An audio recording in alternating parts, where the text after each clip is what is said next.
दोस्तों, जब नई नई शादी होती है तो पति पत्नी में प्यार बहुत ज्यादा होता है। समय के साथ प्यार कम होता जाता है और फिर एक दौर ऐसा आता है जब वे एक दूसरे के साथ बातचीत भी नहीं करते। ऐसा बिना कारण नहीं होता। इसके पीछे जो छोटे छोटे कारण जिम्मेदार होते हैं उनके बारे में कोई ज्यादा सोचता नहीं। आज की कहानी आपको इन सब कारणों से अवगत कराएगी और सोचने पर मजबूर कर देगी, इसलिए इस कहानी को पूरी जरूर पढ़िएगा। पति पत्नी काफी दिनों के बाद आज एक साथ बैठकर चाय पी रहे थे, क्योंकि आज उनकी शादी की 25वीं सालगिरह थी। पहले की तरह वह अब साथ में समय बिताते नहीं थे, ज्यादा साथ में एक दूसरे के पास बैठते नहीं थे। पता नहीं किन कारणों से उन दोनों के बीच की दूरी बढ़ती ही जा रही थी। चाय पीते पीते पत्नी ने चुप्पी तोड़ते हुए कहा, मुझे आपसे बहुत कुछ कहना है, आपको बहुत कुछ बताना है, लेकिन अब हमारे पास एक दूसरे के लिए समय ही नहीं है। मैंने इस बारे में बहुत सोचा है और मैंने इस सिचुएशन से निपटने का एक उपाय निकाला है। अगर आप राजी हो तो बताती हूँ। पति ने सिर हिलाकर हामी भरी। पत्नी ने टेबल के ड्रायर से 2 डायरी निकाली और बोली, मैं यह 2 डायरी लेकर आई हूँ, एक आपके लिए और एक मेरे लिए। आज के बाद हम दोनों को एक दूसरे से जो भी शिकायत होगी वह हम अपनी अपनी डायरी में लिख कर रखेंगे। 1 साल बाद जब हमारी 26वीं एनिवर्सरी आएगी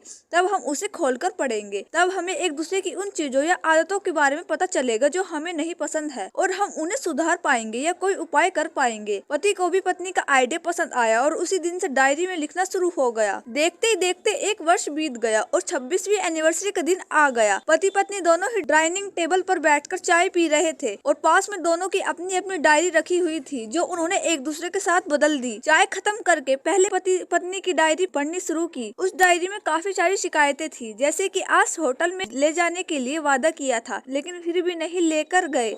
आज मेरे मायके से मेहमान आए थे, उनके साथ पति ने अच्छे से बात नहीं की। कितने महीनों बाद आज मेरे लिए साड़ी लाई लेकिन पुराने डिजाइन की। आज मेरे सीरियल देखने के समय पति ने चैनल बदलकर न्यूज लगा दी। आज गिलत तौलिया सोफे पर छोड़ दिया। ऐसी कई सारी शिकायतें थी। डायरी को पढ़ते पढ़ते पति की आंखों में आंसू आ गए। पति को काफी अफसोस हुआ। वो अपनी पत्नी से बोला, मुझे इन गलतियों के बारे में एहसास ही नहीं था, लेकिन अब मैं तुमसे वादा करता हूँ कि ऐसी गलतियां मैं अब फिर से नहीं दोहराऊंगा। अब पत्नी ने पति की डायरी खोली। पत्नी ने डायरी के कई सारे पन्ने पलटे, लेकिन वह पूरी तरह से खाली थी। कहीं पर एक भी शब्द नहीं लिखा था। पत्नी बोली, आपने तो डायरी में कुछ लिखा ही नहीं है। पति बोला, आखिरी पन्ना देखो, मैंने उसी पर लिखा है। उस पन्ने पर लिखा था, तुमने मेरे लिए और मेरे परिवार के लिए इतने सालों में जो त्याग किया है और हम सबको जितना प्यार दिया है, उसके आगे मैं तुम्हारे खिलाफ उस डायरी में कुछ भी नहीं लिख सकता। और इससे भी जरूरी, मुझे कभी तुम में कोई कमी देखने की इच्छा हुई नहीं। ऐसा नहीं है कि तुम में कोई कमी नहीं है, लेकिन तुम्हारे प्यार, समर्पण और त्याग के आगे तुम्हारी कोई भी कमी बहुत छोटी है। मेरी अनगिनत गलतियों को नजरअंदाज करके